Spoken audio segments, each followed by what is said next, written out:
Hello, good morning everyone. Once again, we have to study a different topic in our this new video. नए video में आपको इस नए topic का अध्ययन कराया जाना है ट्रांसफॉर्मेशन। ट्रांसफॉर्मेशन कहते किसे हैं, जिसे मैंने हिंदी में लिखा हुआ है रूपांतरण। तो सबसे पहले यह जानना जरूरी है कि ट्रांसफॉर्मेशन होता क्या है, रूपांतरण कहते किसे हैं। तो जैसा नाम से ही लग रहा है, transformation, transfer of form, transfer of form यानी रूप का अंतरण। रूप का अंतरण मतलब रूप का परिवर्तन। It means that you have to change the form of the sentence. इसका मतलब है कि आपको वाक्यों के रूप में परिवर्तन करना है। But you have to keep one thing in mind. आपको एक चीज दिमाग में रखनी भी है, that you don't have to change the meaning of the sentence. लेकिन आपको वाक्य के अर्थ में परिवर्तन नहीं होने देना है। यानी वह प्रक्रिया जिसके द्वारा वाक्यों के अर्थ में परिवर्तन न होता हो परंतु उसके रूप में परिवर्तन हो जाता हो, ऐसी प्रक्रिया को ही हम रूपांतरण कहते हैं। यानी वाक्यों का रूप बदलना है परंतु उसके अर्थ में परिवर्तन नहीं होने देना है। यही चीज हमें अध्ययन करनी है, यह प्रक्रिया अध्ययन करनी है कि कैसे हम वाक्यों के रूप में परिवर्तन कर देते हैं परंतु उसके अर्थ में परिवर्तन नहीं होने पाता है। तो इस टॉपिक के अंतर्गत कई छोटे छोटे टॉपिक का अध्ययन हम करते हैं। जैसे पहले use and removal of adverb too, यानी यदि किसी सेंटेंस में टू यूज किया गया होगा तो उसे रिमूव कैसे किया जाएगा, और अगर यूज नहीं किया गया होगा तो कैसे यूज किया जाएगा, इसका अध्ययन करना होगा। फिर the second topic will be, और जो दूसरा टॉपिक होगा वो होगा interchange of assertive and interrogative, यानी असर्टिव वाक्यों को इंट्रोगेटिव बदलना और इंट्रोगेटिव को असर्टिव बदलना, आपसी परिवर्तन करना। फिर अफर्मेटिव वाक्य को नेगेटिव बनाना, नेगेटिव को अफर्मेटिव बनाना, यानी आपस में परिवर्तन करना है। अफर्मेटिव को नेगेटिव बना देना है, नेगेटिव को अफर्मेटिव बना देना है, परंतु एक बात ध्यान रखनी है कि उसके अर्थ में परिवर्तन नहीं होना चाहिए। असर्टिव को एक्सक्लेमेटरी बनाना, फिर एक्सक्लेमेटरी को असर्टिव बनाना, यानी उनको इंटरचेंज करना। फिर interchange of degrees of comparison. Degrees of comparison आप संभवतः जानते होंगे कि डिग्रीज ऑफ कंपैरिजन 3 प्रकार की होती हैं, पॉजिटिव, कॉम्पैरेटिव और सुपरलेटिव। आपको अध्ययन कराया भी जाएगा। अभी एक एक करके टॉपिक जब मैं अध्ययन कराऊंगा तो आपको इसको विस्तार से मैं इसके बारे में आपको बता भी दूंगा। तो पॉजिटिव डिग्री के वाक्यों को कॉम्पैरेटिव डिग्री बनाना, कॉम्पैरेटिव को सुपरलेटिव बनाना, सुपरलेटिव को कॉम्पैरेटिव बनाना, यानी उन तीनों डिग्रियों के वाक्यों को आपस में एक दूसरे में परिवर्तित करना भी इस ट्रांसफॉर्मेशन के अंतर्गत पढ़ा जाता है। फिर जो अगला टॉपिक होता है इसी में, वो होता है interchange of active and passive voice, यानी एक्टिव वॉइस के वाक्यों को पैसिव में परिवर्तित करना और पैसिव वॉइस के वाक्यों को एक्टिव में परिवर्तित करना। इसी में जो नेक्स्ट टॉपिक आप अध्ययन करते हैं वह होता है interchange of simple, compound and complex, यानी सिंपल सेंटेंस के वाक्यों को कंपाउंड सेंटेंस में परिवर्तित कर देना और कंपाउंड सेंटेंस के वाक्यों को कॉम्प्लेक्स में परिवर्तित कर देना, कॉम्प्लेक्स को कंपाउंड में परिवर्तित करना, कॉम्प्लेक्स को सिंपल में परिवर्तित करना, यानी इन तीनों को आपस में परिवर्तित करना, इंटरचेंज करना, आपको इसमें अध्ययन करना है। तो इतने टॉपिक से रिलेटेड क्वेश्चन आपसे एग्जाम में पूछे जाते हैं। एक प्रकार का सेंटेंस दिया जाता है, एक फॉर्म में सेंटेंस आपसे दिया जाता है and you have to change it into another form, और आपको उसे दूसरे फॉर्म में, दूसरे रूप में बदलना होता है विदाउट चेंजिंग इट्स मीनिंग, बिना उसके अर्थ में परिवर्तन किए हुए।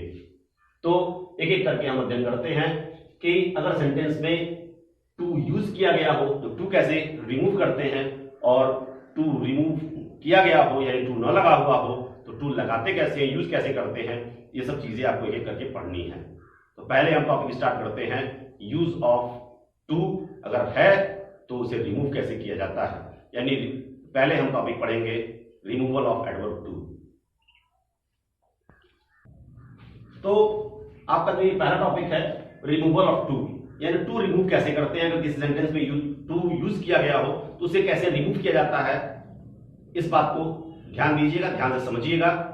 अगर किसी सेंटेंस में टू यूज किया गया हो, सपोज दैट, एक एग्जांपल मैं यहां लिखता हूं, he is too busy, he is too busy to attend the meeting, he is too busy to attend the meeting. यह सेंटेंस लिखा हुआ है, आपको एग्जाम में दिया जाएगा और आपसे कहा जाएगा कि transform the sentence by removing too, यानी सेंटेंस को रूपांतरित कर दीजिए टू को रिमूव करते हुए। तो टू रिमूव कैसे होता है यह बात समझनी है, ध्यान दीजिएगा और समझिएगा। यदि पहले तो मैं आपको बता दूं, इस टू का अर्थ होता है अत्यंत, एक्सट्रीम, और ये टू जो होता है वह हमेशा नेगेटिव सेंस रखता है। यहां आप देख रहे होंगे वह अत्यंत व्यस्त है, वह अत्यंत व्यस्त है, तो व्यस्त है उसके कारण कि उसके अंदर कुछ नेगेटिविटी आ जा रही है, कुछ नकारात्मकता आ जा रही है। सभा में उपस्थित होने में, सभा में उपस्थित होने में वह अत्यंत व्यस्त है। अब इसे हमें टू रिमूव करना है, तो टू रिमूव कैसे होता है? यदि सेंटेंस में टू लगा हुआ हो, मेरी शर्तों को ध्यान से सुनिएगा, कंडीशन को ध्यान से सुनिएगा। यदि दिए गए सेंटेंस में टू लगा हुआ हो और इन्फिनिटिव क्रिया लगी हो, इन्फिनिटिव क्रिया कही जाती है टू प्लस वर्ब की फर्स्ट फॉर्म को इन्फिनिटिव क्रिया कहते हैं। यदि इन्फिनिटिव क्रिया भी लगी हो और टू भी लगा हो, तो इन्फिनिटिव क्रिया हमेशा नेगेटिव सेंस शो करता है, यानी हमेशा नकारात्मकता शो करता है। इसलिए टू को दोनों चीजें होनी चाहिए, टू भी होना चाहिए और इन्फिनिटिव क्रिया भी होनी चाहिए। तो यदि टू और इन्फिनिटिव क्रिया लगी हुई हो तो इस टू को हम सो में परिवर्तित कर देते हैं, और जो इन्फिनिटिव क्रिया वाला भाग होता है उस इन्फिनिटिव क्रिया को हम एक क्लॉज यानी उपवाक्य में बदल देते हैं। तो आप सोच रहे होंगे उपवाक्य कैसे बनता है? तो जो इन्फिनिटिव क्रिया वाला भाग होता है उस इन्फिनिटिव क्रिया वाले भाग को हम उपवाक्य बनाते हैं। और उपवाक्य बनाते कैसे हैं? तो दैट लगा करके, क्योंकि सो लगा हुआ है, अतः परिणाम दिखाने के लिए हम दैट लगा लेते हैं, दैट, और उसके बाद वाक्य के कर्ता के अनुसार, वाक्य के सब्जेक्ट के अनुसार हम उचित प्रोनाउन या नाउन का प्रयोग करते हैं, उचित नाउन या प्रोनाउन प्रयोग कर लेते हैं, और फिर वाक्य के टेंस के अनुसार, अगर प्रेजेंट टेंस में है पहला उपवाक्य तो कैन नॉट, और अगर पास्ट टेंस में है तो कुड नॉट का प्रयोग करते हुए इस क्रिया को जोड़ दिया करते हैं, यानी क्रिया से बाकी के शेष भाग को जोड़ देते हैं। अगर इस नियम को यहां यूज किया जाए तो सेंटेंस कैसे बनेगा? ही इज, टू लगा हुआ है तो टू के स्थान पर हम सो कर लेते हैं, ही इज सो बिजी, और इन्फिनिटिव क्रिया वाले भाग को, इन्फिनिटिव क्रिया वाले भाग को हम एक क्लॉज बना देते हैं। क्लॉज बनता कैसे है?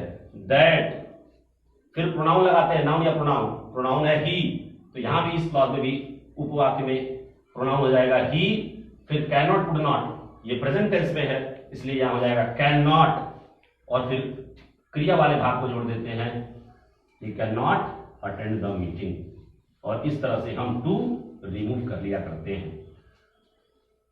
इसी तरह से द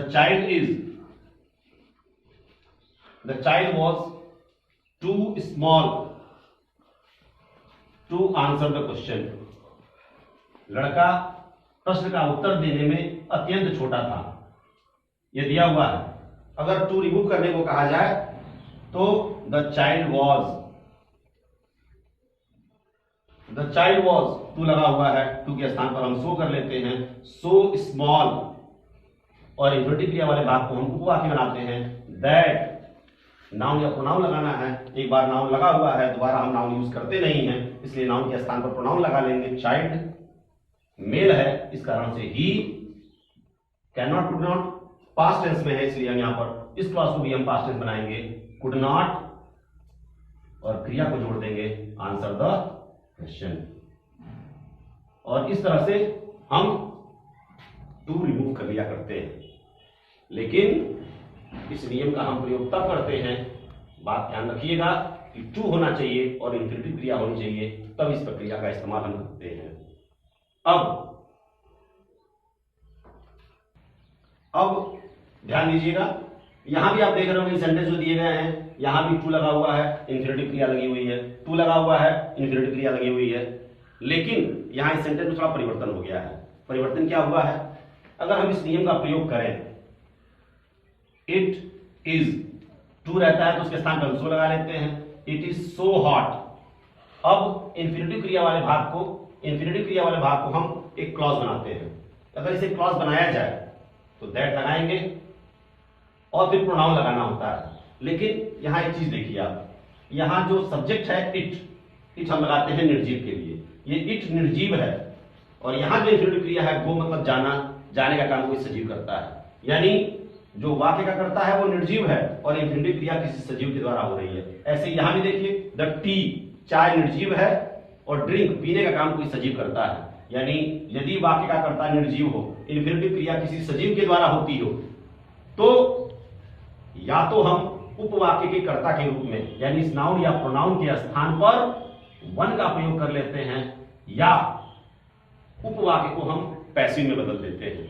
जैसे अगर हम यहां प्रयोग करें इट इज सो हॉट, क्योंकि ये निर्जीव है और ये सजीव के द्वारा हो रहा है, अतः यहां नाउन या प्रोनाउन के स्थान पर हम वन प्रयोग कर लेते हैं, यानी इंडेफिनिट प्रोनाउन का प्रयोग कर लेते हैं, क्योंकि हम निश्चित नहीं है।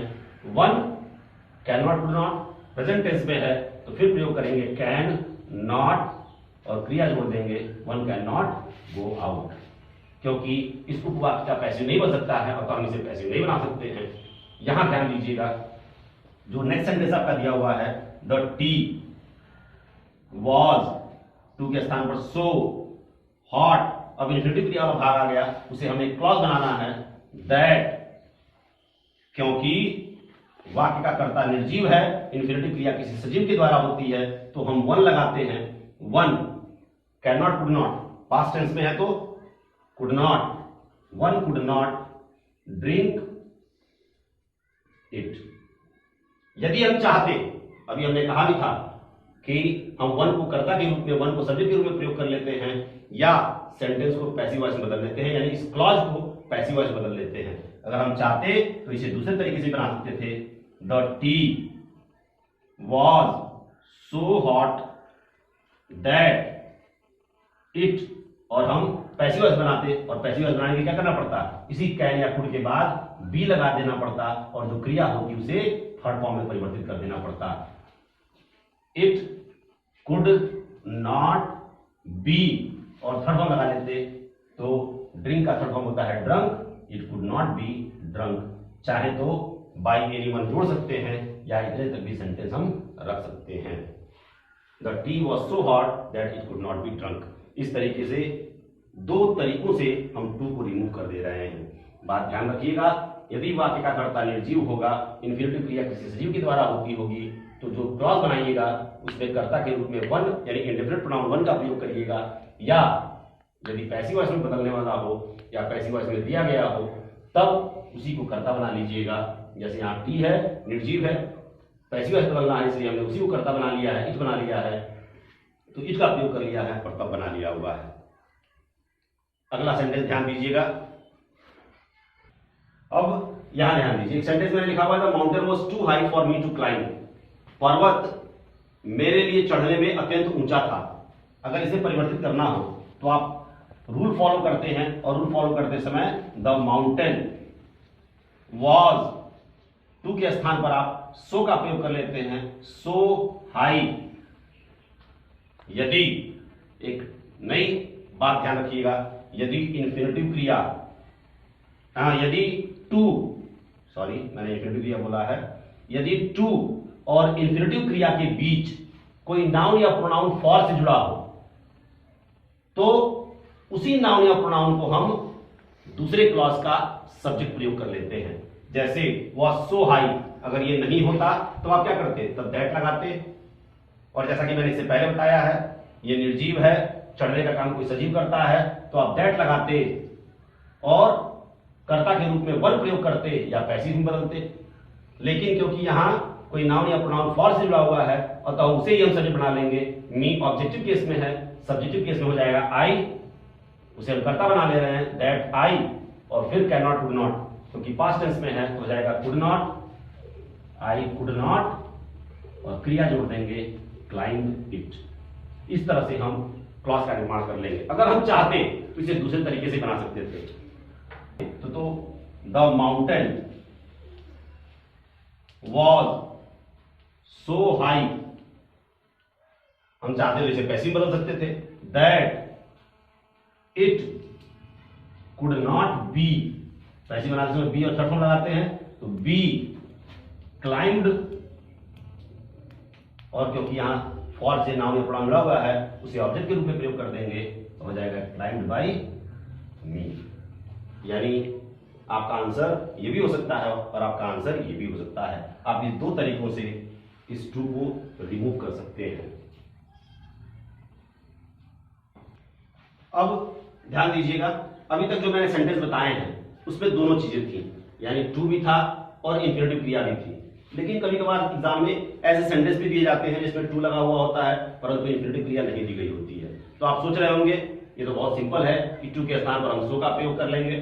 तो टू के स्थान पर सो का प्रयोग तभी करते हैं जब दैट भी हो, क्योंकि सो और दैट दोनों मिलकर के एक कंजंक्शन होते हैं। केवल सो कहीं प्रयोग हो जाएगा तो उसका अर्थ हो जाएगा इसलिए। और यहां अगर केवल टू लगा हुआ हो, केवल सेंटेंस में टू लगा हुआ हो, टू रिमूव करना हो, तब हम सो और दैट का प्रयोग नहीं करते हैं बल्कि उस टू को एक्सट्रीमली में परिवर्तित कर देते हैं। यानी टू के स्थान पर एक्सट्रीमली का प्रयोग कर लेते हैं या ओवर का प्रयोग कर लेते हैं या उसके अर्थ के अनुसार एक्सेसिवली का प्रयोग कर लेते हैं। जैसे अगर यहां प्रयोग किया जाए तो हो जाएगा इट इज टू के स्थान पर एक्सट्रीमली या over, it is over cold, क्योंकि टू का अर्थ होता है अत्यंत, एक्सट्रीमली का भी अत्यंत अर्थ होता है और ओवर का मतलब सामान्य से ज्यादा यानी अत्यंत। अतः अर्थ वही रह जाएगा और टू रिमूव भी हो जाएगा। अगर आप चाहते तो इसे दूसरे तरीके से बना सकते थे, आप उस टू को रिमूव कर देते हैं और सेंटेंस के लास्ट में, सेंटेंस के अंत में बियॉन्ड द प्रॉपर लिमिट का भी प्रयोग कर लेते हैं, जिसका भी अर्थ होता है उचित सीमा से परे।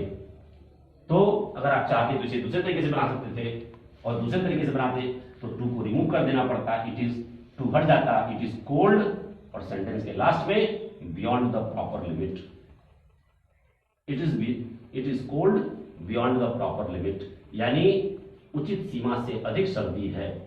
अतः अर्थ वही रह जाता। देखिए अर्थ भी चेक कर लीजिए, अत्यंत सर्दी है, उचित सीमा से परे सर्दी है, अतः अर्थ वही रह गया, टू रिमूव हो गया। इस प्रकार से आप सेंटेंस में दिए गए टू को रिमूव कर देते हैं। अब आप इसे ध्यान से देख लें, चीजों को नोट कर लें और इससे संबंधित एक्सरसाइज जो इस वीडियो के अंत में दी गई है उस एक्सरसाइज को सॉल्व करें। यदि कोई क्वेश्चन आपके दिमाग में उठता है तो उसे आप कमेंट बॉक्स में डाल दें, मैं उसका उत्तर भी आपको दे दूंगा।